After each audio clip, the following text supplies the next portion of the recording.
Welcome to BS3 Radio YouTube channel. We got another great episode for tonight. We're going to be talking NBA playoffs, which we've had some crazy games from this weekend. We're going to talk about the games from yesterday. We had a big game today, and the top 5 NBA rappers. We're going to throw some music into there today. So we got Ty. What's going on? What's good, man? How you doing? We got Al. Good evening. Feeling that White Sox hat, looking like man in NWA. Man, I just been out working outside. Got a little sweat on it, man. We just been working a little bit. Nice. Courtney, what's going on? What's good, y'all? Glad to be back once again. Let's get this rolling. Got the purple on for Kobe Day, you know that 8/24. So I had to put the purple on. Definitely. We got Taryn Rodriguez in the building, man. Continue support. Good evening. We got something special for you, man. So just make sure you're at the BS3 Radio Awards. I don't want to let the cat out of the bag, but I just want to make sure you're going to be there. But make sure you guys subscribe. Make sure you click that bell. You can be on top of all the content that we're putting out each and every week. But NBA playoffs, man, this has been some fun basketball to watch. We had the games on yesterday. We got games on today. We had one at 12:30. I was looking over my shoulder trying to see what the score was. It's nothing better than that, man, to be able to watch NBA basketball while you're working. Now, I don't know if all of us have that privilege, but I'm happy that I'm working at the house, so I got that privilege. Yes, sir. I've been trying to glance as I look as I teach my students. I'm like reading a passage, and I'm like turning to the side, like, whoa, passage.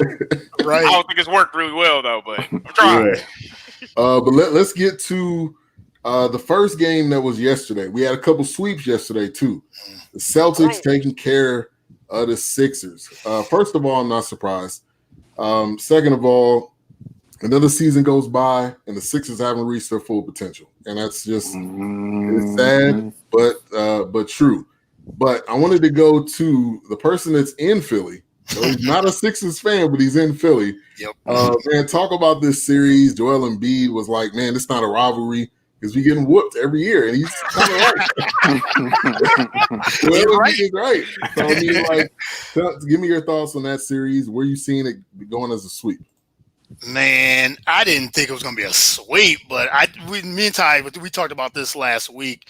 I think we both picked the Celtics, but we thought it was going to be a little closer than this than it was a sweep. But man, the Sixers just they didn't play with no heart. Their effort wasn't there, and we talked about with Brett Brown, and he got fired today. So I mean, we thought he was gonna. I thought maybe last year he should have been fired, but they said, okay, we'll give you one more chance to see what you can do.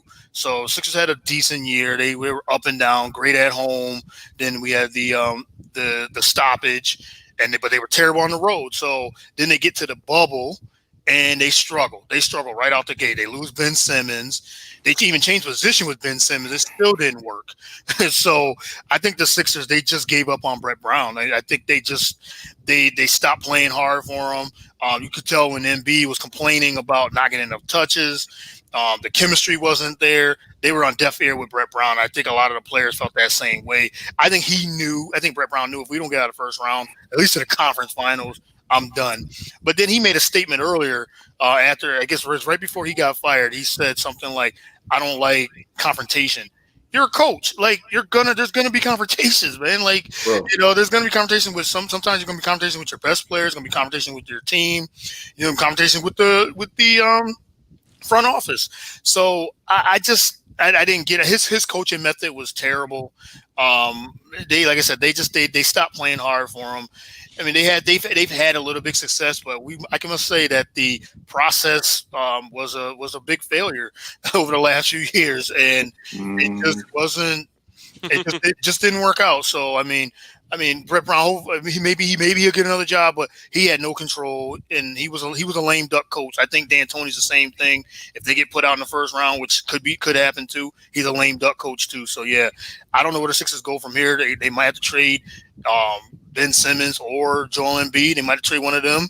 And, Joel Embiid right now, he's saying that he wants to stay a Sixer, but he said, if I have to go, I have to go. So that's like he's got one foot out the door and one in. So if they can get something for somebody like Joel Embiid, who's a very talented player, but he talks too much and he's hurt all the time. So, it's one of those things they got to trade him or they got to figure out, they got to get some pieces around both of those guys to make it work. If not, they got to get plus they got to get strong-minded and maybe a coach that will just get on them guys when guys like Joel Embiid get lazy. So yeah, not surprised about Brett Brown being fired and Sixers are out, and now we'll see where they go from there. Yeah, and I'm gonna go ahead and correct that for you, Courtney. One of them guys is getting traded. I know, maybe. I think it's probably Ben Simmons. I think the writing has been on the wall for a minute with Ben Simmons. Embiid could be the one to go too, but I don't know. It seems like Ben Simmons is the one that's going to be out. But a sweep, man. The brooms was out. They had the brooms. I think that was the game that they had the brooms in the virtual. I'm surprised. I'm pretty sure Embiid probably cried when he got to the locker room. But Al, talk about this series, man. I know you did a podcast talking about NBA, but Celtics get the sweep. Man, where can we begin? So, what I've learned, one thing in watching playoff basketball is that sometimes the teams that aren't supposed to win a series usually has a chance to win one game out the series. Usually have one because it's going to be one game where that team who's supposed to dominate is going to be off that night. And the Celtics were off that really games 3 and 4 because they were trying to reshuffle stuff with Gordon Hayward. But the chemistry from the get-go, I did originally pick the Sixers to go to the NBA Finals. I don't know what I was thinking. I thought maybe Ben Simmons would have a jump shot. But then small is the new big. So you have Josh Richardson, you have Al Horford, you have Tobias Harris, you have all these little pieces that did not fit the entire season. You couldn't win any games on the road. You won most of your games at home. Then how are you going to be in playoff series? It just did not work. On top of that, we also need to be not only looking at Brett Brown, we also need to look at Elton Brand maybe, because Elton Brand was part of the process of putting this team together. So we can't put all the blame on Brent. We got to look at the miss in the draft. You had Markelle Fultz that you missed on. You had the trade when there was a person by the name of Jason Tatum in the draft. Oh, by the way, he plays for the Celtics. You also had we even need to question the work ethic of Ben Simmons because in that same draft, there was another player by the name of Brandon Ingram who went to the Lakers. Oh, by the way, he's the most improved player in the league this year. So I think the process is dead. I think right now you need to build around Joel Embiid. It's going to be hard to trade some of them contracts because Al Horford making that money, Josh Richardson making that money, Tobias Harris making that money. Man, it's going to be Sixers got they're going to have a coach that's going to be patient and that's going to get in their butt. They need another Jimmy Butler to be in there to get on them. I mean, it wasn't a good look. It ain't a good look to get swept. And we all knew on this chat right now that if Brent Brown didn't at least get to the conference finals, he was gone. Yep. True. And he and like Courtney said, he's kind of deserved this for a couple of years now. This isn't like, oh man, you've been killing it these past couple of years, and you brought us to the finals, and you've coached us to a higher level. They haven't been coached to the higher level. It's been the same Sixers with the same level and the same intensity of what they played with for years. Ty, we'll go to you. Big game by the Celtics getting the sweep. So as Courtney said earlier, I didn't. Neither one of us thought that the Celtics would sweep them. We thought that Philly would actually make this competitive, and they just wasn't competitive at all. They got smashed. Period. And so, and so when you look at that, and even if you look at that press conference afterwards, and some of the players' comments, you could tell that Brett Brown was out of there. Right? Those players literally didn't know what they were supposed to be doing. I mean, I listened to a comment where Embiid said hey, I'm going to play whatever role the coach wants me to play. If the coach wants me to be on the outside, I'm going to be on the outside. Coach wants me to be on the inside, be on the inside. And I'm sitting here listening to this, and in my head, I'm like, dude, you are the biggest dude in the league. Yep. What do you mean you're going to play on the outside? You're supposed to be in the paint punishing people. I don't care what coach you have. If I am Embiid, I am saying, put me on the blocks, let me punish people. Period. That's what I want to do. I'm going to punish people. You know what I'm saying? And as I said, last week when we're on here, I said, look, Philly's issue is they don't have an identity, right? You got a bunch of players that are stacked at positions. You don't really know what you want. Do you want to be a jump shooting team? Do you want to be a physical team? Do you want Embiid to play in the paint? Do you want Simmons to be a point guard? Do you want him to be in the paint too? What do you want to do? There was never any direction or identity for this team. So it's only fair that Brett Brown gets fired. He is the person who's supposed to create the identity. That's his job. Now, I gotta get on Al real quick. You can't blame Elton Brand. The reason why you can't blame Elton Brand's only been the GM for a year. He's only had one draft. Now he did get rid of Markelle Fultz. That is what he did. And Markelle Fultz is actually playing well in Orlando right now. But that was not his pick. So we gotta give Elton Brand a chance, just a little bit. But now he is on the hot seat because he has to figure out how to make all these pieces work. And you've had all these great players. You got Joel Embiid. You did sign Al Horford. That was your signing. So you got Al Horford. You're paying him 4 years, $100 and something million, right? He can't be coming off the bench for $100 million. You cannot have him coming off the bench. He has to be starting, right? So you have. He mentioned Tobias Harris. Tobias Harris is a good player. You have Ben Simmons coming back. So you have 4 pieces and 4 huge contracts at that. All 4 of those players are getting paid. You got to figure out either you're going to make those 4 work or you're moving one of those pieces. And it's already been rumored that Ben Simmons might be the piece to move. Joel Embiid could be the piece to move. As I watch that series, I'm going to say that Ben Simmons might be more important to that team than Joel Embiid. And here's the reason why. That defense looked terrible. It looked terrible. And one thing that you have with Ben Simmons, even though he doesn't give you the shooting, he is an elite defender. He guards 1 through 5 easily. And so he might be the piece that you're better off building around. You can use Tobias Harris. Tobias Harris is a shooter. He can shoot. He can stretch the floor. You have some young guards there that might be able to develop, but Simmons might be the guy that you can still build around, and you might be able to get a ransom for Joel Embiid to start the process of building. You already have a forward. I mean, you already have a center in Al Horford too, right? You've already paying him.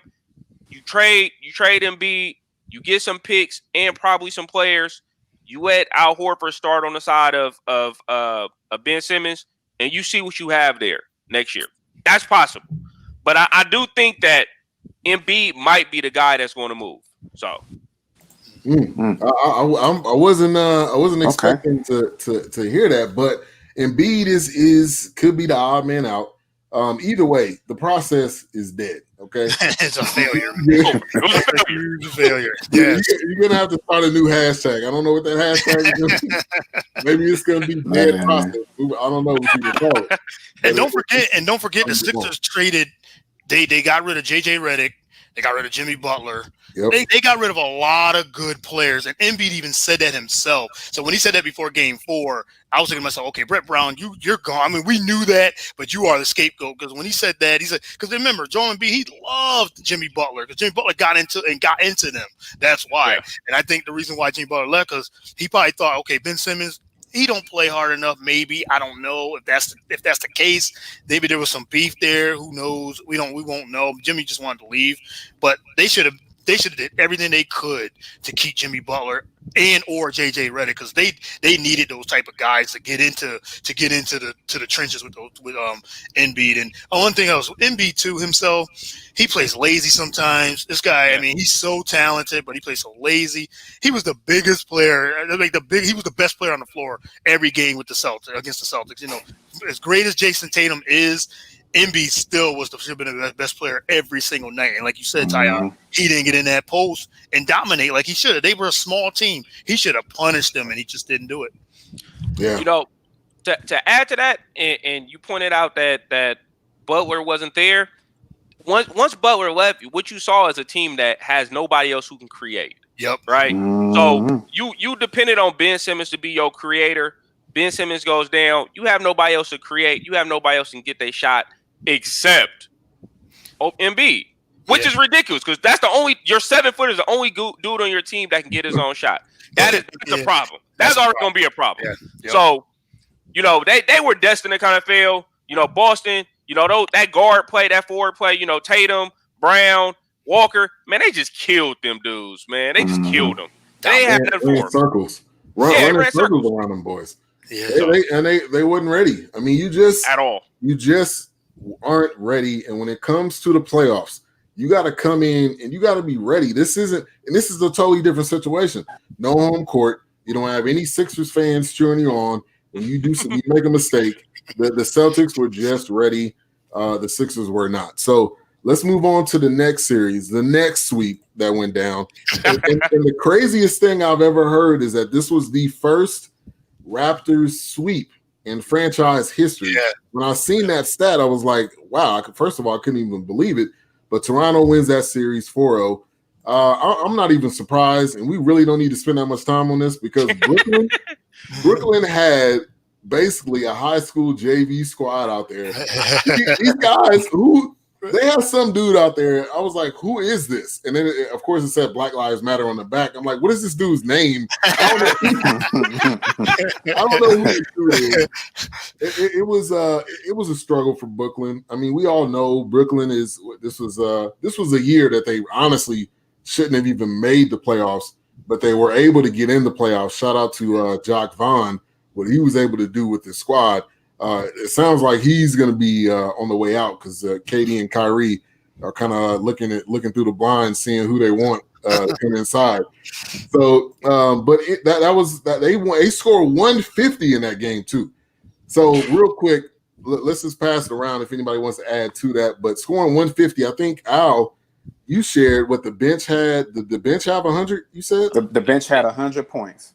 They had 100. The bench had 100. That's enough said right there. I was like, wait. Wow. I got the box score pulled up right here. Let's just see. They had Ibaka had 27. Nolan Powell, Norman Powell had 29.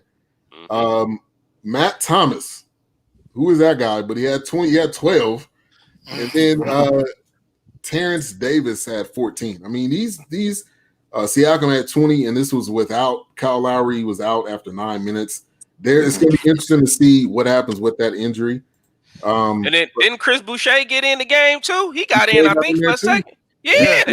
He got some. He got a little bit. Got a little burn. Van Fleet had 9. I mean, this was a game where the stars you were expecting to score the most points did not. It was the bench that's basically balled out. So shout out to Jordan, Keeping It 100 podcast. Thank you for tuning in. Yeah. Karen Rodriguez jumping in, blazing in the comments section. He said the Nets closed game against the Blazers was a shame. I knew the Mets were bad, but dang, a sweep. You have 100 points. That team. Look, this was they were target practice. I think somebody said that. Honestly, yeah. I mean, we said this game was going to be bad. Yeah, we did say that. Yep. Yeah, this series is going to be swept. I think we were the 4 that were playing with the Nets. I think we just ended up playing with there was us 4 on the bench with the Nets because it was a B-list team. I mean, they, like you said, them making the playoffs was a tremendous opportunity for them, and they got to get some experience. Karis LeVert got some experience, and now when they get KD and Kyrie and Bradley Beal's been the name that's been linked to the Nets and the Warriors. So I mean, but Brad Beal, if they can get him, Brooklyn gonna be a problem. Yeah, Brooklyn. Look, I'll let you go out, but Brooklyn is going to be a completely different team next year. But go ahead. Careless LeVert. That's all. Like, he showed me a lot in this bubble, so we can look at it as a good trading piece, maybe for Brooklyn to maybe get a bill, like, because he's a promising young star. When if you say like best players in the bubble, he was one of them players in the bubble. With him, Lillard, he's not on that level with Lillard and Booker yet, but he's on the rise. Like he single handedly beat the Clippers one night towards the end of the bubble. I think he had like 27 by halftime. Like, It's all about health. Yeah, it's all about who's going to be healthy, especially going into next year. You know, Kyrie is one of the best point guards. He's got the best handles, but he does have a problem being healthy. Is KD going to come back strong? But then the next season is going to probably be, limited anyway. Either. I mean, also, I should say, it's probably going to end up being a season where they may not even play the full game. So we could have another situation, going into it.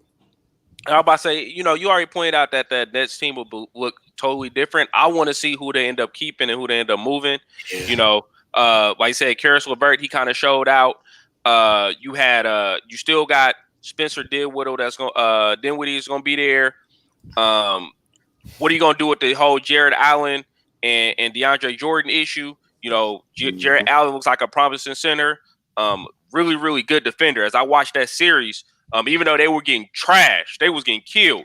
But he was stepping out on guards and literally shadowing guards to the rim. He was tossing everything that came to the rim, literally. So you got to look at him as being a really, really good piece going forward if you believe in him. If not, does he become a trading piece? Like I said, Will LeVert, and that's for, like you said, Bradley Beal. The rumor is they want to go out and try to put Bradley Beal with Kevin Durant and Kyrie Irving in. I don't know if that really works, but it is firepower.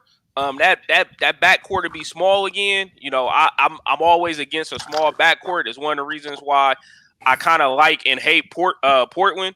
Portland, is a really good team that shoots the ball, but their backcourt is small, so defensively they always have issues.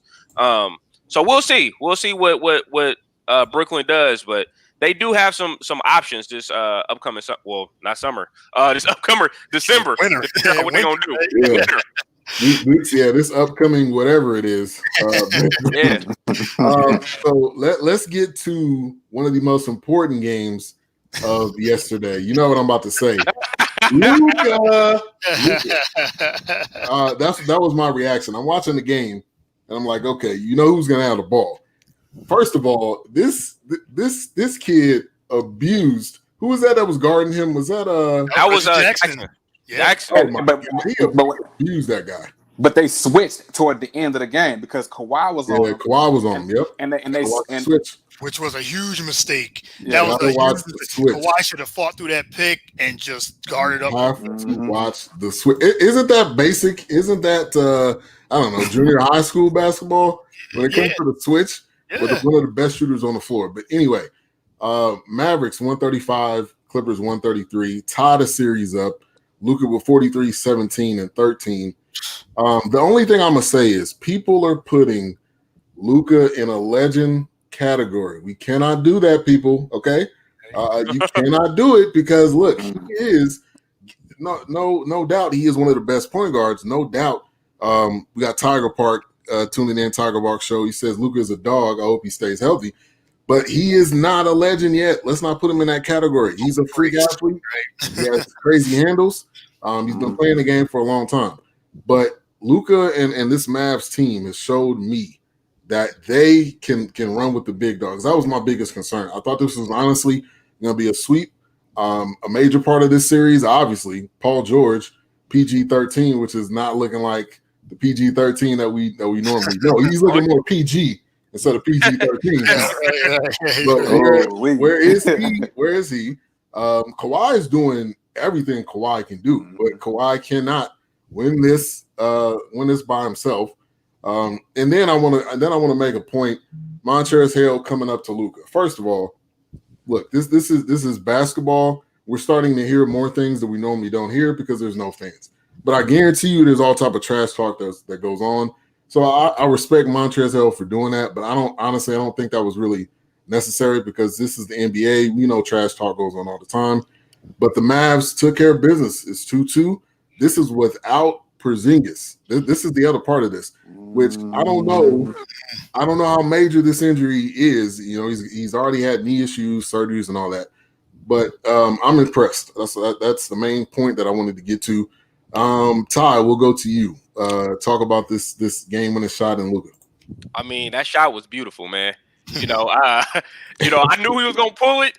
I knew he was gonna pull it. I love the play that they ran, the screen, to get him to free him off and get the mismatch that he wanted, which was Reggie Jackson on him, a smaller player or a smaller guard against him, and he just shot over the top of him. He hit him with the crossover and hit him with the step back and the shot. And as soon as he let it go, I was like, oh, it's in. That's in, baby. Like, you know, and man, you know what?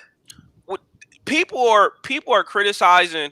A lot of people I've heard criticize Kawhi Leonard for not fighting over that screen, and maybe Kawhi Leonard does give them a better chance of winning, and him not making that shot. But man, Luka was barbecue chicken everybody that game. Everybody, he was cooking. He was cooking. If Kawhi was on him, he was taking Kawhi to the rim. If Paul George was on him, he was hitting him with the jumper going to the rim. Reggie Jackson, it didn't matter who they put on him. That dude just saw people, and he was like a straight man possessed yesterday. You know what I'm saying? So, you know, he's playing focused. That team is playing well. You know, even though I said I took the Clippers to win that series, but I said, you know what? Dallas got a chance if some other players step up. Luka's been doing his thing. Porzingis, when he's been playing, he's been doing his thing. But that bench, you know, Seth Curry is shooting over 50% for the series. You know what I'm saying? He's been shooting the three. Shooting the three at like, man, he's looking like Steph out here. You know what I'm saying? He's been balling. You had Trey Burke. Trey Burke had a quiet 20. I think he had 21 last night. Tim Hardaway is giving you some. I mean, their guard play has been really good. And that's actually when you look at that, that's extremely important when you see this team and knowing that the Clippers' strength is really their perimeter defense, and that's what's been getting torched. That's their perimeter defense has been getting torched. You know, Paul George and Kawhi they've been getting all the work. They've been giving them all the work. They don't care who is out there. You know, I think somebody just mentioned it. Taryn just mentioned it. Mavs would be up 3-1. I agree. I think if that game won, if Porzingis doesn't get that trash, I mean, that is a super trash tech. If he doesn't get that trash tech, I think Dallas is up 3-1. You know, and you know, they're playing with house money. I mean, nobody picked Dallas to win this series. They're out there playing like, hey, we got something to prove. They're not playing scared out there. I mean, even you look at that shot. That shot isn't a scared shot. You know what I'm saying? Like, you know, that's a different shot if the game is tied. You're like, okay, I can take that shot. It's a safe shot. It doesn't matter if I'm tied because we're going to overtime. But man, that is a shot like with confidence right there. Like, hey, we're gonna take this shot because we believe we can win. We believe we're in this series. We can win this series. We don't care if we lose this one. We're gonna win the next one. That's the shot. That's the shot right there. And that just shows like the leadership and the determination, not only by Luka, but you let that coach Rick Carlisle, as I stated last week, it was going to be a very, very you know, a game of just the minds, man. You know, Doc Rivers and Rick Carlisle being two great coaches. Who's going to coach their team the best? Who's going to get the most out of their team? And right now, I feel like Dallas is getting the most out of their team. I mean, PG. I mean, he got 30 points for the series, man. Oh my 30 points. You serious? I mean, he is out there looking bad. Yeah, he's out there looking bad. So he got to show up. He got to show up right now. Otherwise, Dallas gonna win the series, man. You know, Porzingis can get back healthy. And he was like, you know, abusing his matchups. Porzingis gets back out there, man. That Dallas can upset some people. Yeah. And I was I was surprised. And Taryn, if Porzingis didn't get ejected, which they should be up 3-1, imagine how interesting that would be at this point in time. One win away from beating the Clippers, which was supposed to be in the finals, one of the finals, either the conference or the NBA finals. So I'm crazy impressed. Courtney, we'll go to you with this series. Man, Tyon said everything, man. That's what I felt. Same way, man. I mean, but he's right though. Like Luka right now, when we was talking in the chat, we were talking about. I said how he plays with such control, such pace for such a young player. He's playing like a veteran. Like this guy is just balling out of his mind right now, man. I mean, this is a surprise in this series because I picked the Clippers to win.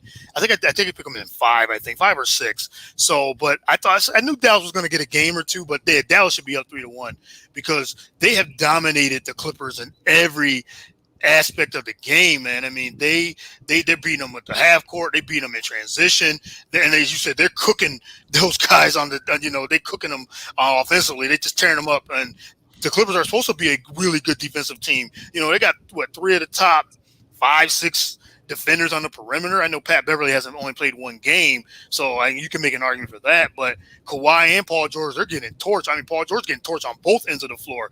And as you said, he had 9 points yesterday. I mean, where's this playoff P at? Where is this guy where he can hit clutch shots and things like that? Because in the beginning of the bubble, Paul George had enough rest, had enough time, and you saw the first few games. It's like, okay, maybe Paul George is going to come back and he'll be that second guy for Kawhi. And as soon as the playoffs started, it just seemed like you can't find him. Where is this guy? Where is this all-star MVP caliber Paul George that we know that he can be? He's an all-star caliber player, but Luka right now, he's dominating, and he's giving him everything he wants. And as you said, on that last play when he hit that step back 3, it probably didn't matter who was on him. Like you said, it could have been Kawhi Leonard, could have been Paul George, could have been Pat Beverly, it could have been Scottie Pippen. It didn't matter. He was going to get that shot off. I mean, Pippen, one of the greatest defenders of all time, but he was going to get that shot off. No matter what, so it didn't matter. I think they would have had a better chance if Kawhi would have stayed on him, but Luka was he's getting that shot off. And as you said, Porzingis, that ejection from game 1, that doesn't happen. They beat them. And lastly, Doc Rivers said something yesterday after the press conference after the game, and he said that we're the better team. We're just not playing we're not playing our best. He said because we're mentally weak. Like, when your coach calls you mentally weak, that means something. Like he said, Dallas is playing loose. They're playing like a 16 seed in the NCAA in the March Madness. They're playing loose. They're playing with nothing to lose, and they have one of the best players in the league right now in Luka Doncic. So, and if they get Porzingis back, and if he just is healthy, they have nobody to stop him. Montrezl Harrell's too small. He's not playing. He hasn't been in a good rhythm since he's been back in the bubble. So that's an issue. Pat Beverly is an issue being out. So I still think the Clippers might pull it out, but right now I wouldn't be surprised if Dallas wins this in 7. But I think the Clippers will figure it out. I think they'll win in 7. But man, that's my finals pick, man. I picked the Clippers to win the whole thing. People, I could be wrong. You're not the only one. You're not the only one that picked them. Al, we'll go to you. Anything else you wanted to add on that? Man, the last time we saw playoff P was in Indiana. When Lance Stevenson blew in LeBron's face, man. That's because he was blowing in his ear. Yeah, blew in his ear. Yeah, like that's the first time I really heard about Paul George, and we're like, okay, well, Paul George is ascending athlete, and then they lost him, and then they had that disappointment at that second year with Frank Vogel in the Eastern Conference Finals, and it's like Paul George has not shown up. I picked the Clippers in 6, and I knew the Clippers.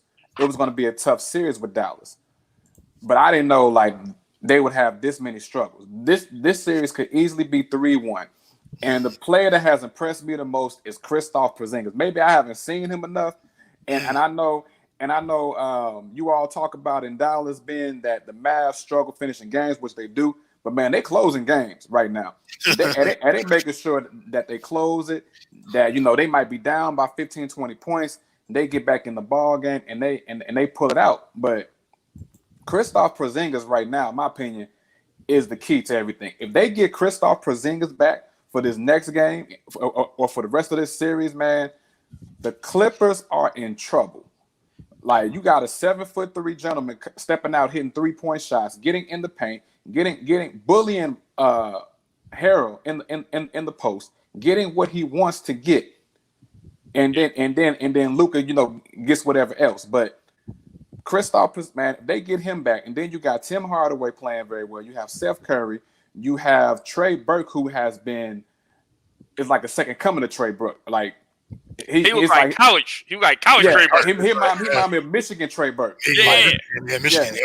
Yeah. So like you have all these pieces. You have Rick Carlisle. We haven't heard from him in a while since Tyson Chandler and Jay Kidd won the championship in 2011. So I mean, I'm excited to see what happens, man. And then the bench play. You even got the other 7'3" gentleman, Boban. He's doing very well in place of Kristaps. So, man, the Clippers are in trouble. Then you have no Pat Beverly on the perimeter. And that was my finals pick. And then you got to think about the other side of the West bracket. If the Mavs win this series and the Nuggets win their series, which we'll probably talk about here in a moment, the Lakers gonna have an easy path to the NBA Finals. Think about that right now. Who would have thought? Hey, well, I'm gonna tell you right now, I think Denver's done. So yeah, I think Denver's cooked. Yeah, we Denver's cooked. Right there, and they overcooked. They burnt. They burnt. But then the other thing, just to add to what you said, Al, people in Dallas will probably be the only ones that will know this, but they don't have Jalen Brunson. Jalen Brunson was important throughout the season. Yep. They don't have Dwight Powell. Dwight Powell was important for rotation and all that. But Trey Burke, where have you been all my life? Where have you been? Trey Burke's been looking like definitely Michigan Trey Burke. Tim Hardaway Jr. is looking better than his pops. The way he's been playing this series, when he's a streaky shooter. So I want everybody to calm down on Tim Hardaway Jr. because he could go 0 for 40 next game. We could be back on here, talking about that. But and didn't Tim Hardaway go to Michigan as well? They was on that same Final Four team. Yeah, he did. Glenn Robinson, all them. Yeah. He can ball, man. He can ball. Yeah. Mm-hmm. All the boys can ball, man. Definitely. But let's get to the next series. Utah is leading 3-1 now. Nuggets, Denver, where are you? Even though I got to give it up to Jamal Murray dropping 50, almost had a triple-double, but Donovan Mitchell got 1 point more than you. So that's the problem. Jordan, who's in Colorado, says, do we have with the Nuggets? We about to get on them just a tad bit. They're down 3-1. I was expecting more. I'm gonna just kick it off and just say I was expecting more. Michael Porter Jr. I was expecting more from him. I don't know what's in the bubble. He's been balling, but when it comes to the playoffs, I don't know what happened. He only had let me go to his stats. He only had 9, I believe.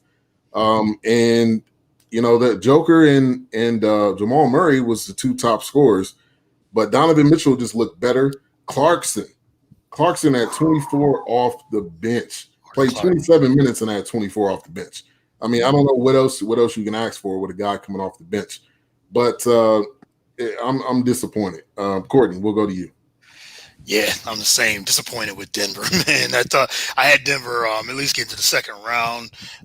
They're down 3-1, and their defense is getting shredded too, just like the Clippers. I mean, the Utah's getting whatever they want, and Donovan Mitchell, shout out to him, man. I mean, this guy is straight up balling right now. He's taking that next step to that all-star caliber. I mean, he's starting to prove like, okay, I'm going to carry this team on my back. I'm going to do whatever I want. He's getting whatever shot he wants. anytime, anywhere, he's cooking. I mean, you talk about barbecue chicken, he's cooking whoever's on him. It don't matter if it's Paul Millsap, it don't matter if it's Michael Porter, it don't even matter. Donovan Mitchell is hooping, and I mean, there's a crazy stat. He scores 50 or more points in a playoff series. He joins Michael Jordan and Allen Iverson as the only players to score 50 or more in a series. And Twice. Yeah, twice. Mm-hmm. Yeah, twice. Yep. 50 or more. That's crazy. And then the jumpers, and he's playing with such control. He's not forcing anything. Usually with him, he's usually forcing a lot. Like you say, okay, he shot 30 something times. He scored 50, but there was 35 shots that he forced up. But now it's just shot after shot. He's taking it to the rim. He's getting to the line.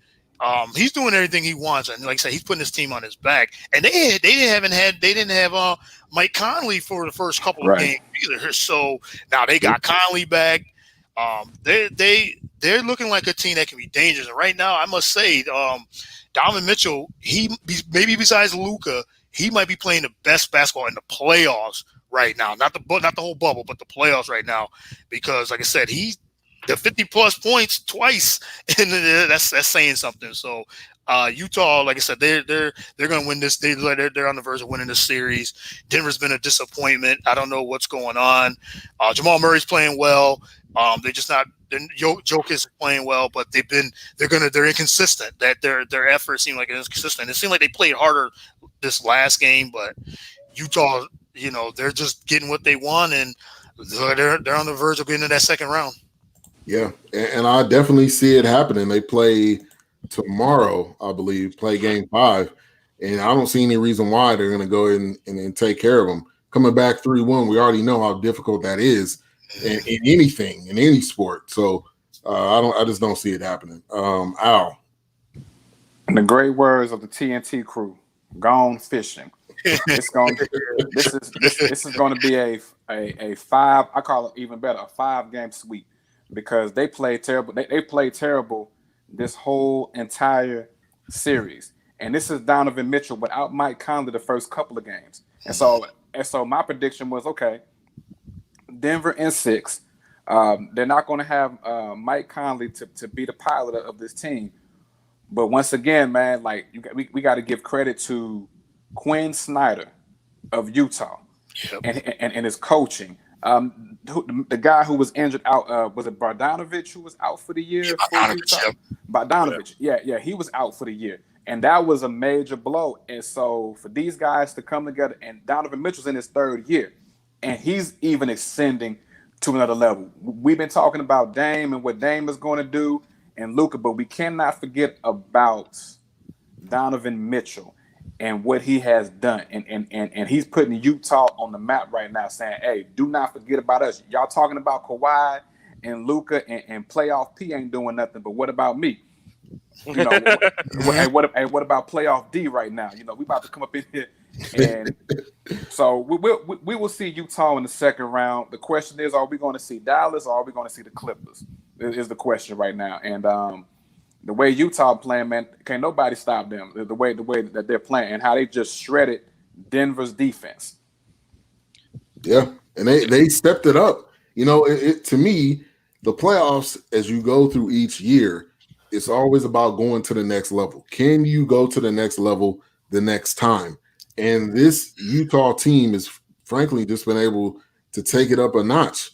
And Donovan Mitchell has been able to take it up a notch. A lot of people, including me, I just kind of seen him as one of the superstar dunkers, but not necessarily an all-around player. And he is, you step it up a notch. That's what playoff basketball is about. Hi, I don't know if you want to add on to that. Yeah, let me jump on this real quick because I want to say, like I said, me and Courtney was talking about this last week, and I picked Denver too. And the reason I picked Denver, I want to make it clear. The reason I picked Denver is because Conley was not there. Yep. And I said, hey, Denver should be able to jump out on a lead with the against Utah and be able to pull this series out because Conley's not going to get there till late. And that should give you an advantage. I did not realize that not having Gary Harris and Will Barton was going to destroy Denver the way it did. Those 2 guards missing is killing them right now. It is killing them. they cannot stop Donovan Mitchell at all. Like, they have nothing for Donovan Mitchell. Jamal Murray, I mean, he had a great game last night. I think he shot 9 for 15 from 3-point line. He was cooking. You know what I'm saying?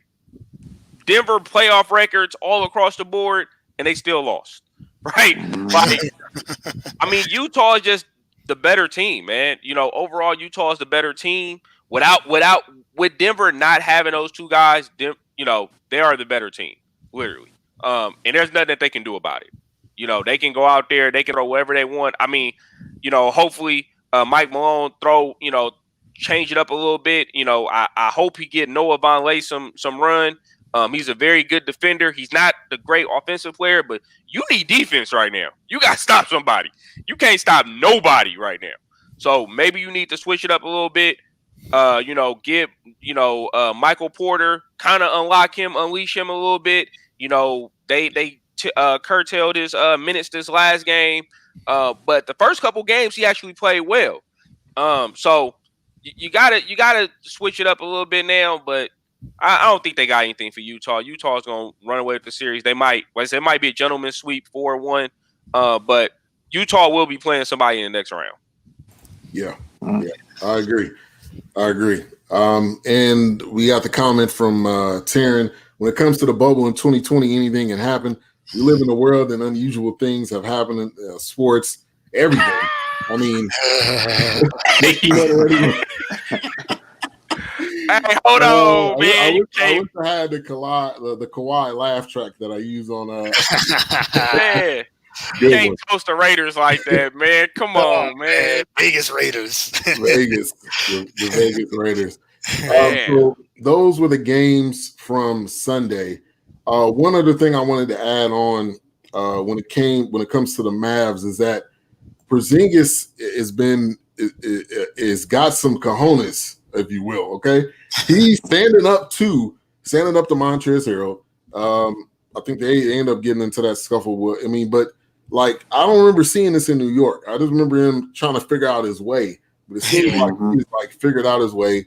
Him and Luka play great together. I just hope Luka does not decide to leave, which I don't think he will.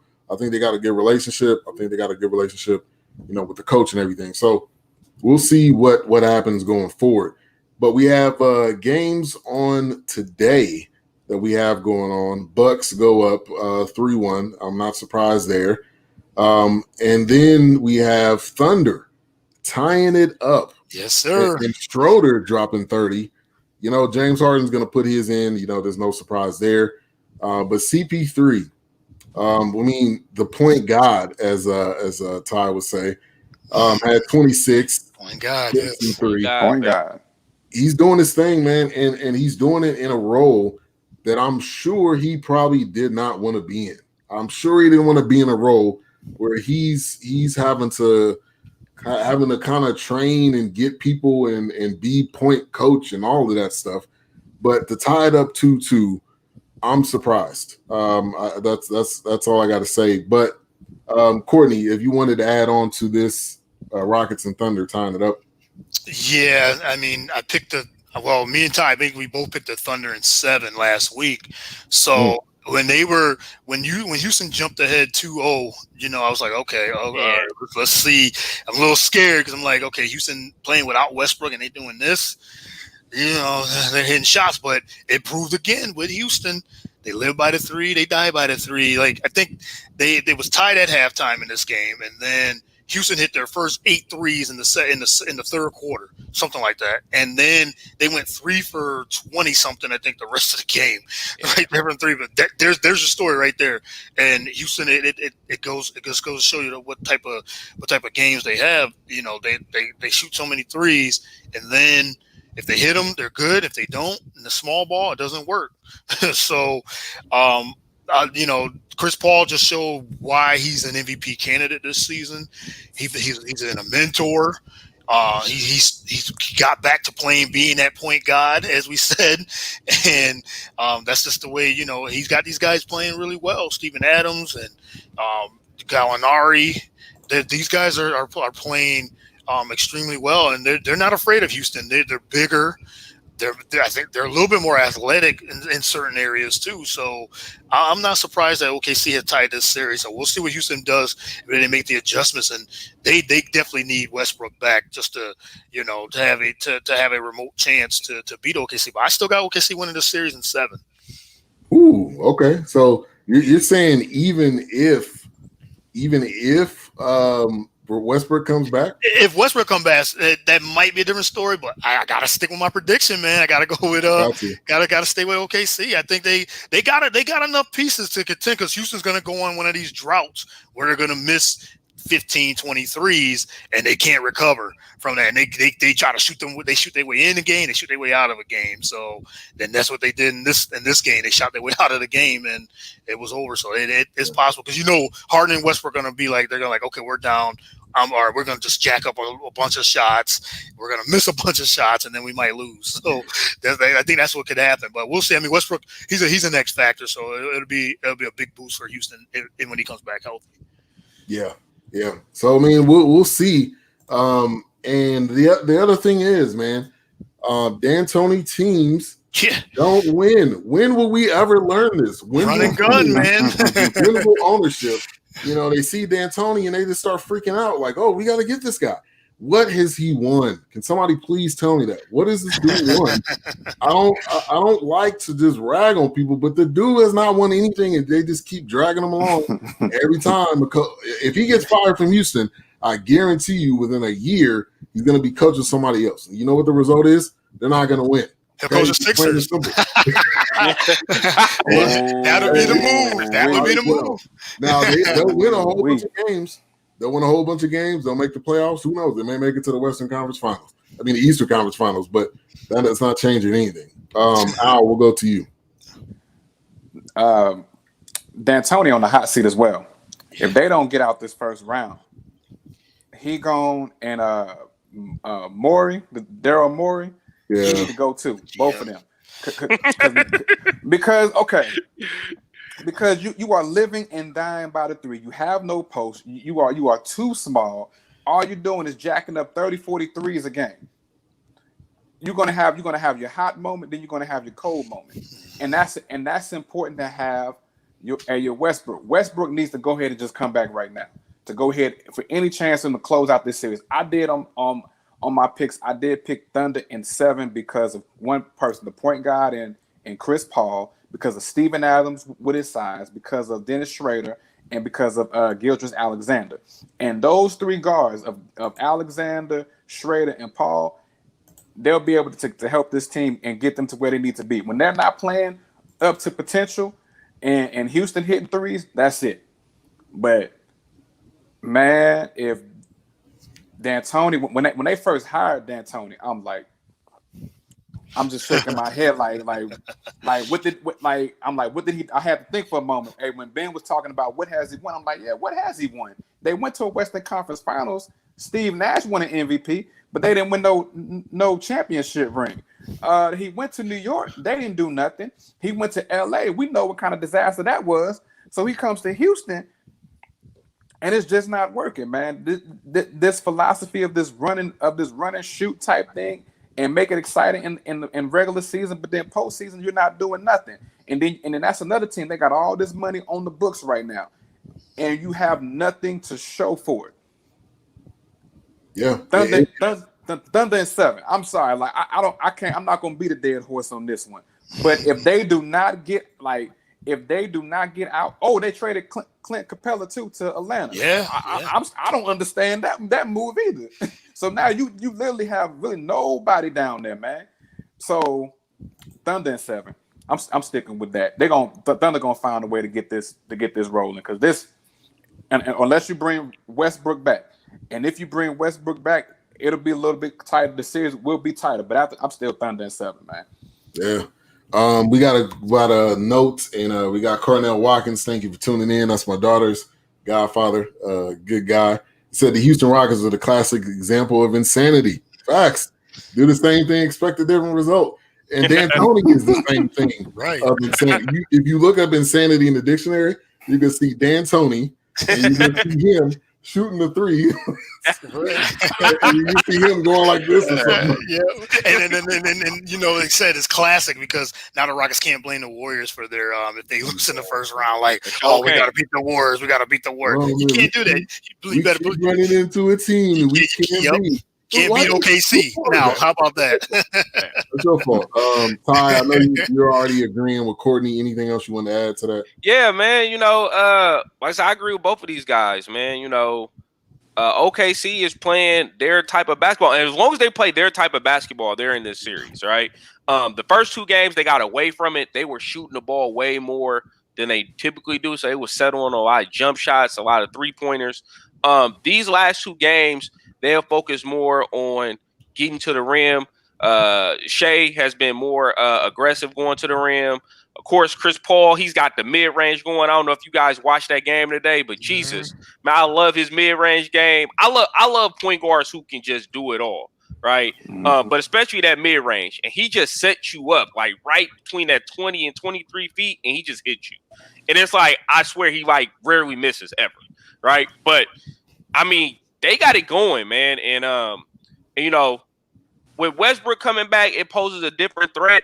We'll see how they combat that. You know, they should keep, you know, making sure they keep Steven Adams in the middle to kind of take up that space.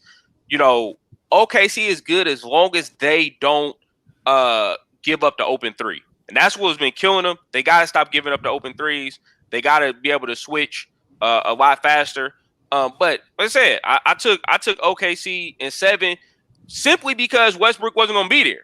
And I thought that they can get out early. Like I said, I thought there's another team that can get out early in the series. And I said, hey, if they get out early in the series and they get up 2-0, they can win this series. It's 2-2. I like the way they've played as of late. You know, but I'm gonna go with my original pick. I think OKC can pull the upset, get them up out of there. Even though my X factor Jeff Green has been balling. He has been balling for them. This last game he didn't do much, but the first 3 games, he was killing them. So we'll see. But I still go OKC in 7. Okay. I'm leaning towards that too. Right about now, when you tie it up, everything changes. D'Antoni in 4 words. Close, but no cigar. I need that Kawhi laugh track. I need it right now. So you're killing it over there in the chat room. All right, so we got the game is on right now as we speak. Heat up 72-65. Bam Adebayo with 12, 15, and 4. Miles Turner, shout out to Miles Turner with 18 and 13. The main stat I want to find is, what does TJ Warren have? He's got 12. Is that enough? No. Little Kawhi. Oladipo with 20. And TJ Warren was killing it. He was lighting it up. I was saying, like, this guy should be the bubble MVP. But when it counts, can you do that when it counts? That's mainly what matters. Hey, can we give him a pass for the plantar fasciitis on his foot? Can we give him a little bit of a pass? He's playing hurt. He's playing hurt. He was balling, but he hurt his foot, so he's out there getting it out. He's being a warrior. But they was overmatched anyway. So I think we can all agree that that's going to be a sweep. Yeah, Broom season. Yeah, the Broom's coming out. Now, tonight. Before we transition to the bonus round, is what I'm gonna call it, the part 2, the top 5 NBA rappers. I wanted to get into that tonight. But today is Kobe Day, 8/24. Yesterday was his birthday. Today is Kobe Day. We know the legend that he was. We know everything that he's done for the game, everything that he's done outside of the game. But Luka used that Mamba mentality to stab the dagger. So hopefully we can continue to see Luka do that. But wanted to make sure I say that before we go any further. 8/24. But the top NBA rappers of all time, which this was kind of difficult. You know, we've done some top 5s before.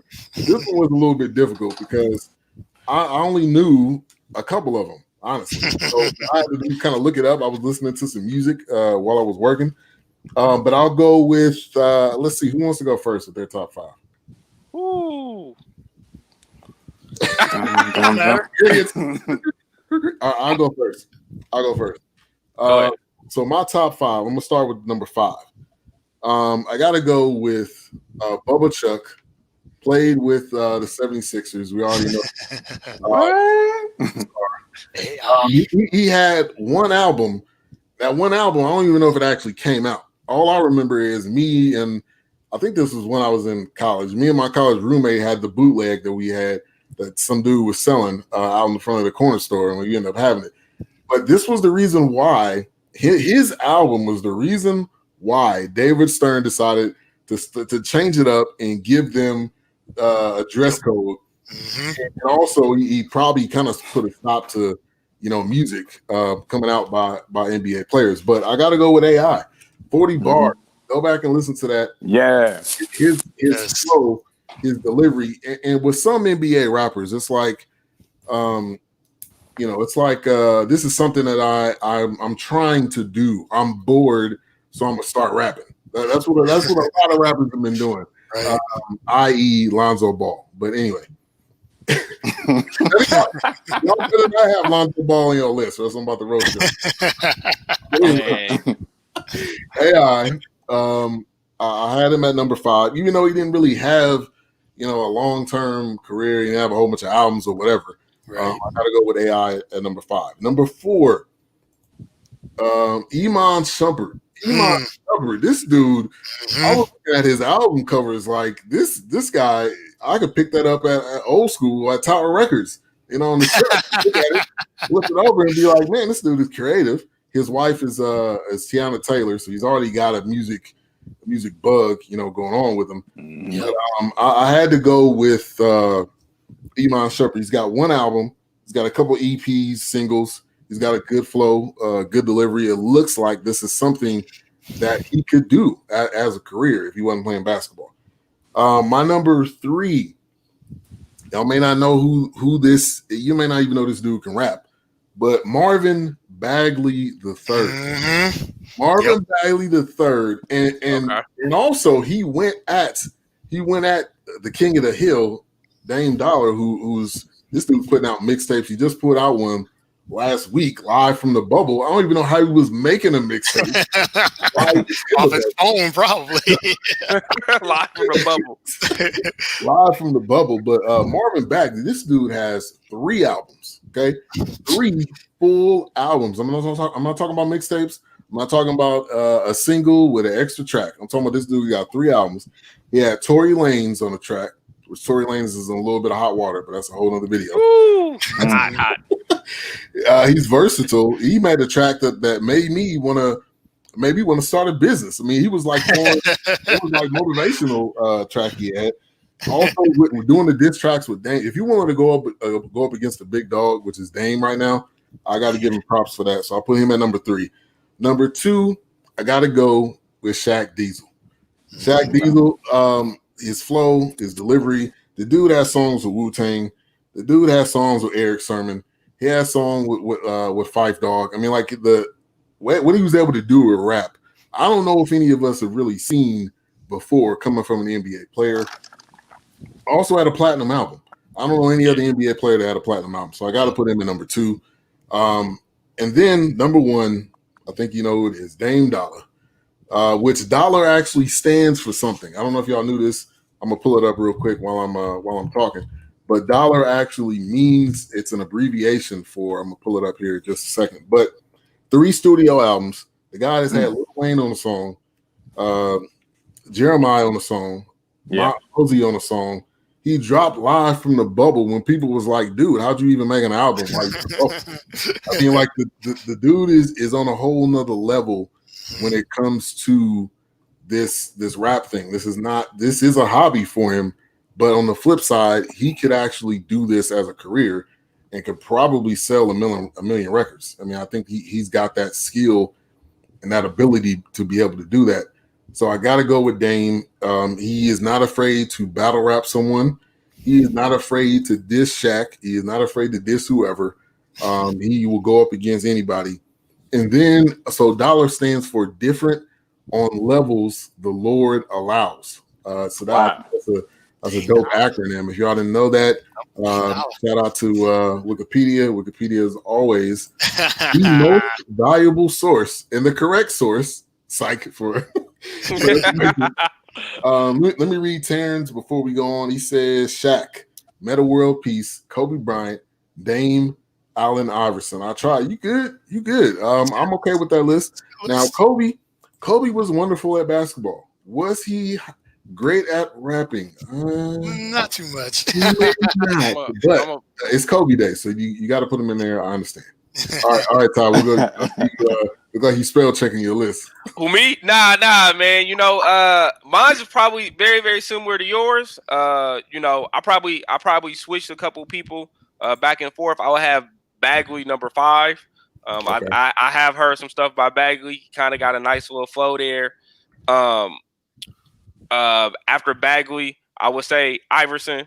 You know, if you remember his little track was hot, man. That beat was still playing in my head, man. That was hot. Right.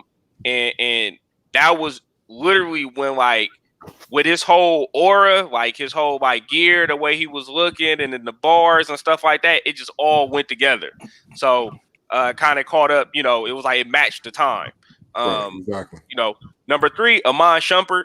Amon Shumpert got bars. He got bars. He take it real serious too. He's been out there. He's been like working outside of, you know, him and his girl, they be doing stuff together. I've heard a little bit of his stuff. Of course, like you said, number 2, Shaq. You know, Shaq got a platinum album. You know, and you look at all the features he got too, but actually Shaq can kind of hold his own. He can actually spit. He got like an OG flow type thing, like an older, old school flow. Yeah. You know what I'm saying? So, but still a flow. He can still hold his own. And of course, I got to go with my boy from Oakland. You know, Dame Dollar. Dame Dollar got heat, man. He got some heat. And he's been doing it a long time. He does it. He takes it serious. So he's one of them guys who he doesn't want to be seen as a basketball player who raps. He wants to be actually respected for his craft, and he really gets in the lab and works at it. So I got to give him number 1. I've heard a lot of his stuff, even stuff that he hasn't released. He got some dope stuff, man. He got some stuff coming. He got some heat. He got some unreleased stuff. I didn't know that. I mean, this dude, he got some heat. He about to put out a lost tapes like Nas. album like Nas. Man, tape volume 1 through 5. I mean, I had the pleasure of going to, like, or not going to a listening party, but you know, so I got some people, his family, I bowl with some of his family members and stuff like that. And they gave me, you know, the opportunity to kind of hear some stuff that ain't nobody heard yet. And like I said, he got some good stuff. Like his tracks on his album, I would say his unreleased stuff is probably better than some of his tracks on his album, to be real. So he got some heat. He got some good stuff. He got fire. Yeah, he does. And Dame, I like what Tyon said. Dame is not wanting to be seen as an NBA player that raps. He is a rapper that plays in the NBA. But if you listen to some of his tracks, he got one with Raphael Sadiq. Yeah, like I said, he had one with Lil Wayne, which actually I was looking it up. He got into a little bit of a legal battle because I think that was during the time Lil Wayne was going through his stuff with Cash Money. Yeah. So I mean, like the dude has flows, and when he's done playing or while he's still playing, he's gonna be still dropping out. He could do a concert, and he could be him and whoever else, you know, on the ticket. But Courtney, we'll go to you. Yeah, we got almost the same type of list, almost the same order too. So I'll start at number 5. Number 5, I got Chris Webber. I don't know if you guys noticed that. Not just the rapping, but he had the production on Smash too. He still produces, I heard too. So you know what I mean. So what was you gonna say? Oh man, you added production, man. I would have threw in McGee. I would have threw in JaVale McGee. But JaVale McGee, yeah, he's another one. But Weber rapped. He got an unreleased album. Okay. He did produce for Nas, collaborate with Nas, and he did have a song in the top 10 on the top 10 hip hop list back in 1999. It was with I think it was with Corrupt actually. So that was called Gangster Gangster. So Weber got an old school flow. He got that 90s type of flow. So I got to go with Chris Webber. You know, just not on the production side, but he did have he's got an unreleased album that I've actually heard quite a few years ago. So when I was into the mixtape scene a lot. So gotta give it to Weber, number 5. Number 4, gotta go with AI. As you said, it's interesting that his rap career was controversial. Like he was about to drop a song that 40 bars, the original 40 bars that he was going to drop had like derogatory statements and lyrics. And he was talking about like with women and stuff like that. And David Stern put a stop to that. I guess so. Nope.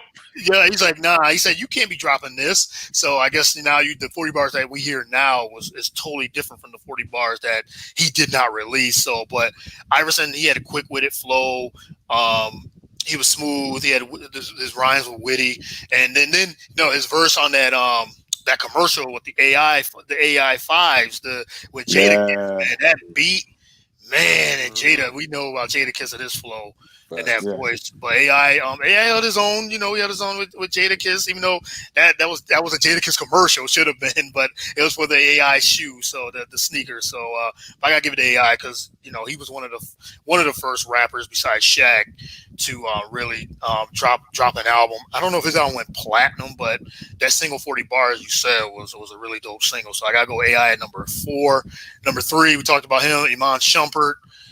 Mic skills, lyrics, freestyle. He's a battle rapper, creative.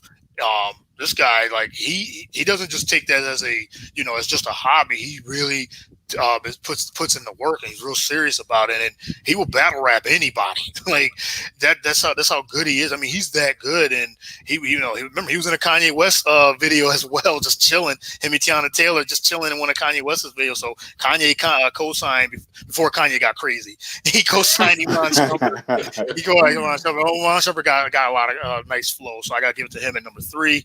Number 2, Shaq. Like I said, he's got a platinum and a gold album, 4 albums, 2 soundtracks, 2 compilations, went platinum and gold. I mean, when you got a list, when you got songs with Rakim, Wu-Tang, Biggie, Jay-Z, and Mobb Deep, right there, that's enough right there. Like that's like some of the best MCs and best rap groups of all time. And Shaq held his own. One of my favorite songs from him.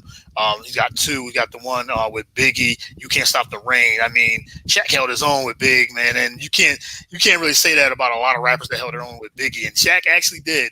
And then the No Hook with Method Man and RZA of Wu-Tang, that beat was so sick. Shaq had flow, and as you said, he's got that old school flow, and now he's a DJ, and he just got music in him. So yeah, Shaq definitely deserves that one of the tops. Like, I had him at number 1, but Dame Dollar's number 1. You got to go with him. I mean, lyrical, he's got flow. To me, Dame's better than most rappers today. He's better than like 90% of the rappers. I mean, because he's that good. He's that lyrical.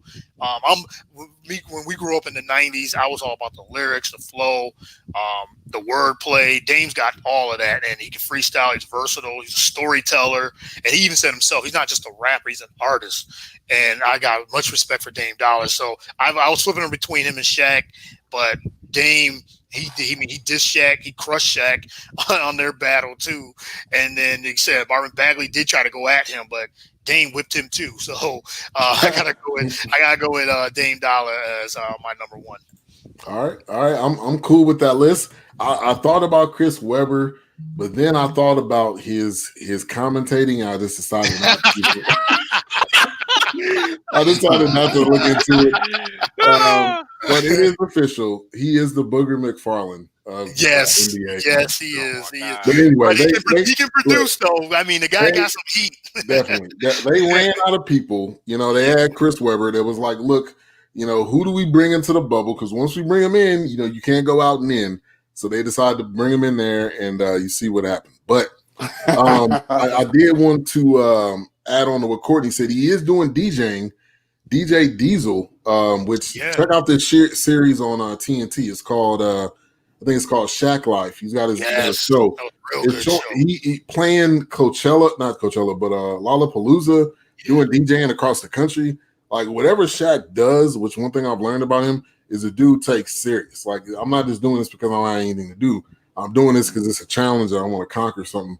So Shaq's that special was very, I think, inspiring. It was really good to see, Shaq. All right, we'll go to you, Al. Bring it on home. All right, so my top 5. I got one artist on here twice because I like him. He's that particularly good. I want to hear this list. Okay. Yeah. All right, so number 5 is definitely Dame Dollar. I've been bumping his stuff since the bubble began. Like I had to go back to his stuff in 2016 when I first heard he had an album coming out. I'm like, yo, a basketball player who raps better than 90% of these people. So Dame Dollar would be number 5 for me. Okay. Number 4, Allen Iverson, 40 bars. That commercial that he had with Jadakiss with the Reebok commercial is what got me hooked to wanting to listen to Allen Iverson, to what he had to say.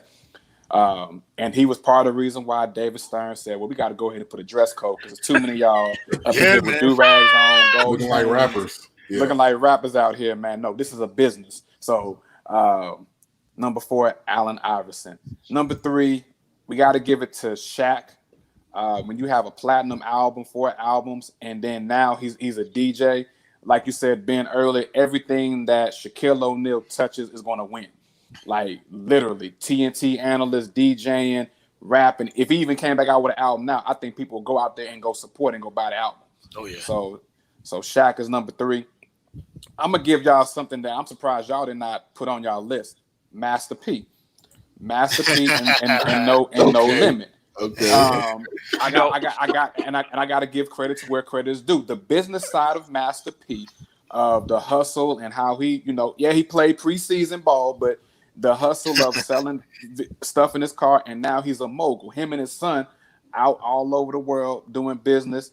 He doesn't rap as much as he used to, and then he had No Limit Records, which would produce a lot of people. Silk the Shocker, C Murder, Mystical. I think Bow Wow was on there briefly. I don't know, not Bow Wow, but I respected Master P. And then I'm gonna bring it all back home. Number 1, Dame Dollar. I've just been bumping his stuff, man. Like just his lyrical genius. I think, in my opinion, he'll win a Grammy before he win an NBA championship. Let's go, man. Whoa. I just think unless he needs some help, but I really think he'll win a. Look, yeah, he'll win a Grammy. That's fair. Dame is loyal to Portland. I don't ever see him leaving, and because that is who he is. Right. He is right. You will not win a championship there unless you get some immediate help.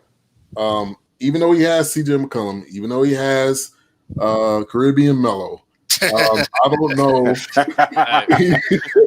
don't know what else he's gonna do. Something else. And Mellow. Hey, man, I love your list, Al. You threw a curveball when you put Master P on there. I was not expecting to hear that, but he did play in the NBA. So technically, in the NBA, yeah. That's true. That's true. You gotta say, You gotta look. No Limit Soldiers. I thought I told you. Yeah. So man, this is the top NBA players. Man, was definitely an interesting list, and I was expecting to hear definitely AI. I was expecting to hear Bagley. You threw C Weber in there, which that was a good one, and you threw Master P in there, so you definitely threw us with a curveball. Y'all get points, man. Boom. Don't forget about who was it? Cedric Sabalos. Remember, he had a couple tracks. When I was going through the list, like, man, I remember a lot of these songs, a lot of these lists and everything. It was hard to, like you said, it was hard to get the list. But I said, C Webb, I gotta put my man C Webb from Michigan up there. Just from the production, and he rapped. But Michigan getting a lot of love today. They have been getting a lot of love. Yeah, I'm just glad none of y'all had Kobe on the list. I know it's Kobe Day, but you can't put Kobe on the list because Kobe was that. Well, his first with Brian McKnight. Brian McKnight on a motorcycle playing basketball. Second of all, Kobe, you gave it the smaller run, but anyway, just didn't work. But when I was looking it up, there was a list. I think it was on Complex magazine or whatever. I saw that. They had like Lonzo Ball. They had what's that guy? Aaron Gordon. I'm like, these dudes don't even have albums. If you drop one song, I mean that's great. But if we're talking about top 10, you need to drop an album or a couple of albums. Aaron Gordon dropped one song he dissed D Wade because Wade gave him a 9 in the dunk contest, and he, you know what I mean. So he went at D Wade. Wade was like, "Man, I don't rap. So what are you doing, dude? Man, come on." He's like, "Get out of here with that." And he sounded mad corny. I'm sorry. Yeah, he sounded like he was like underwater, like he was trying to talk to a girl on a tea party. The microphone's in his mouth. Like, come on, man. Stick to Duncan, bro. Okay. Lonzo Ball, no. There was some other cats they had on that list too that I was kind of like, really? Yeah, I think they had Kobe on that list too. But anyway, it's great to see guys that are multi-talented. I mean, able to do multiple things and then to be able to do music too. I thought was really good. So that was definitely a fun conversation. Let's give an update on the score as we kind of round things out. Miami 93-85. Looks like they're getting closer to broom season. Broom season. And then we have the game of the night next. Before we go, definitely that's what I'm about to get to. Lakers, Trailblazers, LA up 2-1, and to top it off on Kobe Day. You cannot lose on Kobe Day. You cannot. So let's go around the horn here. Who do you guys have winning? I'm gonna go with Lakers, but just for the simple fact that it's Kobe Day, and for the fact that Dame does have an injured thumb. Let's not forget. I don't know how well it is. I don't know how bandaged it's going to be up, but I do know that the Lakers are going to be ready to play. They've got punched in the mouth and they're ready to finish this series off. So I'm gonna go with Lakers. Courtney, who you got? I got Portland, man. I think they're gonna tie the series on Kobe Day, man. I do. I mean, the Lakers, yes, LeBron, he said, okay, it's time to show out. LeBron dropped 30, I think, 30 plus last game. So, but I think it's Dame, CJ, and Melo hooped. He hooped the last game. They just lost, and I think they got enough, man. I picked the Lakers in 7, so I gotta have this. Portland got to keep it going. I think they'll be fine. I think Portland wins this game tonight. Okay, all right, Al. I know I picked Lakers in 6. Man, I'm gonna have to go with we're gonna go with Portland tonight. It's gonna be close. I think Dame and CJ gonna combine for 60, 65 and carry them through. So I got Portland winning by 10. Okay. Ooh, okay. And then there was a good point that was brought up earlier on my show that I think Kobe, the day after he passed, they played Portland, and I believe Portland won. So if that crushed them. if that means anything, I don't know who played or anything like that, but if that's any writing on the wall, or we can see if this is a repeat. But Ty, who you got? Man, I'm going with Portland, man. I got Portland winning the series. I'm going with Portland. Dame got an injury on the left hand, but it's not the shooting hand, baby. He's still and tonight, what you're gonna see is a more aggressive Dame. He wasn't aggressive in Game 3. He's gonna be aggressive. He's gonna come out. He's gonna show you the Mamba mentality tonight. Drop that Dame dollar, top them dime. The only thing that kills me about Portland, man, they had me so angry Game 3 because when your shot ain't falling, don't step back and shoot it deeper. Then go closer. Go closer, man. Come on. Yeah. He is. I think he loves to put that dagger. He loves that long 3 because it sinks your heart. If you watching the game, even if you're on the sideline, you like, come on, man, not again. Like that face LeBron made when somebody stole the ball and he was like, oh no, man. Yeah. Hey, real talk. I mean, it is so crazy that he can shoot that deep. I remember working out with this dude 7 years ago. 7 years ago, I can tell you, he did not have that range at all. He did not have that range. When he was at Weber State, he did not have that range. Wow. Dude, that dude has worked. He has worked. You've seen his progress. I'm just like, when I see him pull it and he just hits it, it's so natural. I'm like, Jesus. Yeah. It don't even look like it's a struggle. It don't look like, oh, this is a longer 3 than what I'm used to. It just looks like it's going to be money and I'm going to walk away. seemed like he got motivated with Curry. You know what I mean? Like he has, they've been comparing them lately too. Mhm. Curry and Dame. I He like needs to- both those guys. But the thing is, I think because Curry can, he got range beyond 40 feet. This guy hit that far like it's nothing. So Dame said, you know what? I can get that range too. Let me get back 30, 35. Let me try to hit those threes. So you said it's effortless, like kind of like Steph's. But They in that conversation with best backcourts, Clay and Steph versus CJ and Dame. Yeah, we talked about that last week. Yep. They got to be up there with them. Dame.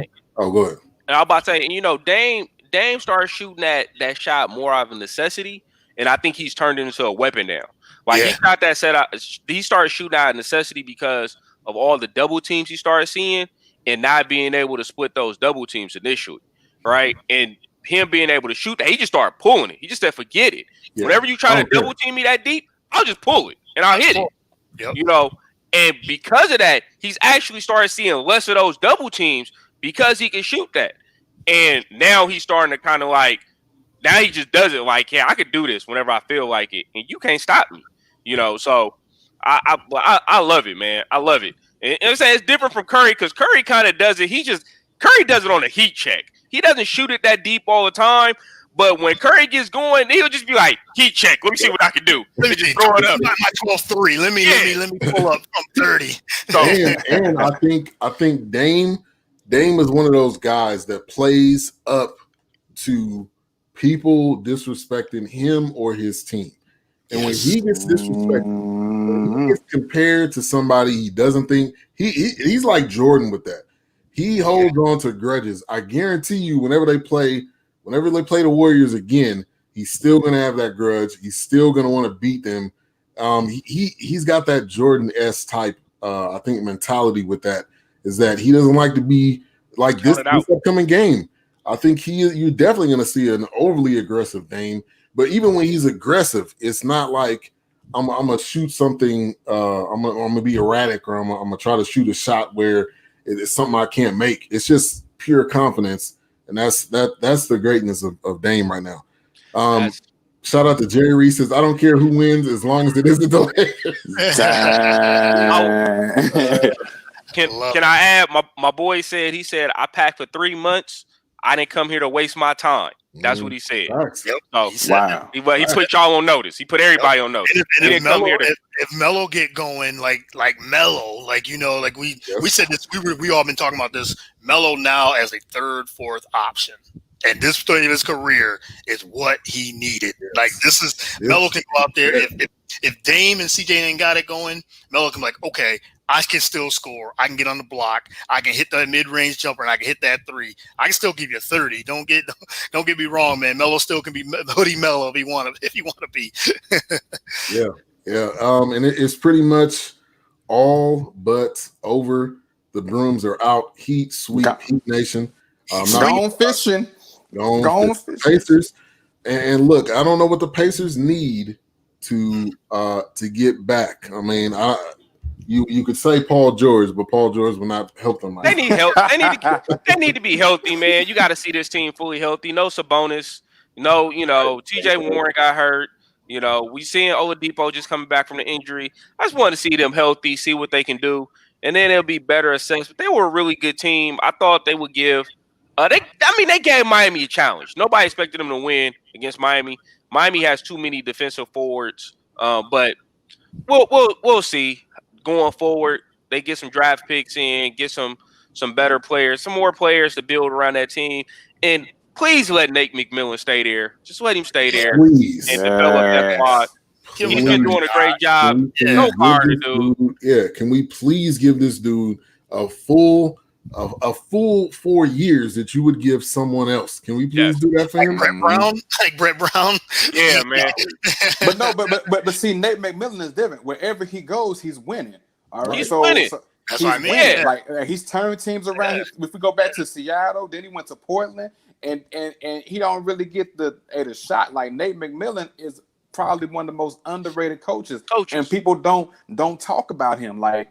He needs to stay. Like what they did in this bubble with TJ Warren. Imagine if they had Sabonis out there. This series would have been 7 games with Sabonis easily.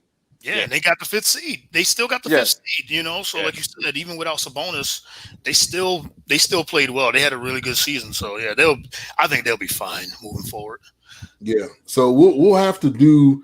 I'm pulling up something pretty special here. I'm about to show y'all, but we have to do another show talking about the coaching carousel with because some coaches are about to get fired. The brooms are out.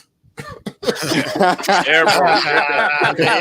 I should have brought a broom in here, but anyway, we're gonna have to do a coaches show because J Kidd is ready. That dude is so ready to get out of there.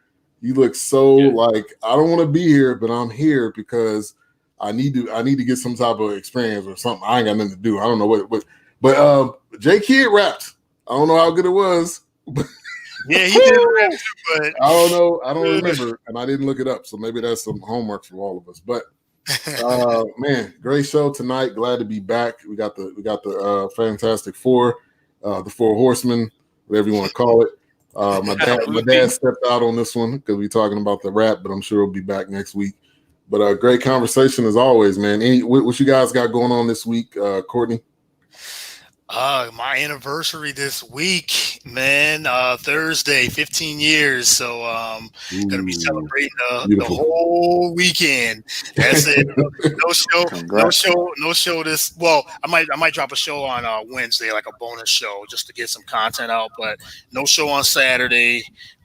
Just getting ready for my anniversary. Thursday and ready for these BS3 Radio Awards on Monday too. So be on the lookout for that. Yeah, Monday, 7:30 Central, 8:30 Eastern. Make sure to tune in. We got something special for each and every host, and it's going to be fun. We're going to laugh because that's what we do. And it's going to be entertaining because that's what we do. Al, what you got coming up this week? So it's my 1-year anniversary as being a podcast host of the Casual Highlight. I'm just going to celebrate, talk about the mission of the one and only Highlight Sports. Yeah. Okay. And what we're doing. So definitely celebrating that, man. Just the consistency of being a podcaster and we'll go from there. And also working on finishing up an interview I did with new BS3 host Erica Fernandez. So be on the lookout for that as well. Awesome. She dropped her debut show. It was killing. From the minute that she hit publish, people was flocking to it. She got a huge following. Yeah. She's been working on this podcast for a minute. Thank God that I reached out to her. Thank God, Courtney, I know you've been talking to her. So she's gonna be killing it out the gate. She's got people in her back pocket that she's gonna be interviewing that we're gonna be like, wow. But BSC Radio Awards next Monday. It'll be on Facebook. We will not be, I don't know, we may be on YouTube as well. Depends on how many people we have coming on. But Al, I love the show too you did with Terrence Bennett of TNT Sports Podcast, part of BSC Radio as well. He's getting married real soon, so he's preoccupied. You got to take care of that. If you don't, you will get burnt. Like we've been talking about getting burnt, you will get cooked. You will hear it. You will hear it.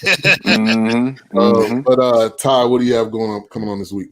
Man, me and my squad, we are putting back together the Man Listen podcast. We've been we took a break for a while, but it's coming back. So I don't know if we're starting it back this week or next week, but we have been in discussions of bringing it back. So stay tuned. I will be keeping you updated. And man, I'm back at work now. So, now I'm fully teaching again because, the school year has started. So I am working. I am teaching. I am, and doing my thing, man, and watching these playoffs, watching sports as usual. I want to see how everything pans out. Greg Popovich. Greg Popovich and the Nets trying to get him a Godfather contract, boy. They trying to. What's really going on there? Because he is the president. If I'm not mistaken, he's the president and GM with the Spurs. Yeah, so you're gonna have to back up the Brinks truck for Popovich to leave the Spurs. If there was anybody that could do it, though, I think KD and Kyrie, the combination of those two, and I think Pop having a challenge. I don't know when's the last time he's had like something outside of his Spurs realm. I mean, probably ever. I don't remember the last time. I don't even know who else he coached. So if there was anything, this could be his last hurrah if he, comes on with Brooklyn. Yeah, I'm about to say, wasn't it 96 or 97 when he fired his coach and made himself the coach? Yeah. Right. And he's been the coach ever since. So they made the playoffs 20 years in a row? 22 years. I think Larry Brown was the last coach of the Spurs before Pop. Wow. I think it was Larry. It's 22 years ago. It's been a straight up minute. 1996. Before that, he was an assistant with the Spurs and with the Warriors. But 1996, this would be groundbreaking if he goes to Brooklyn. Yeah, we'll see. Yeah, we'll see if it happens. Let's see. Is the game started yet? The game is on. Lakers, Trailblazers. We will be back next Monday on Facebook, BS3 Radio Facebook. BS3 Radio Facebook, 7:30 Central, 8:30 Eastern. BS3 Radio Awards. Make sure to subscribe. Make sure to click that bell. Ty? Thank you, man, for having me on as usual. It's always a pleasure having everybody here today. I mean, we had the whole squad here today, man. Definitely. Al? Been a pleasure, man. I look forward to next Monday.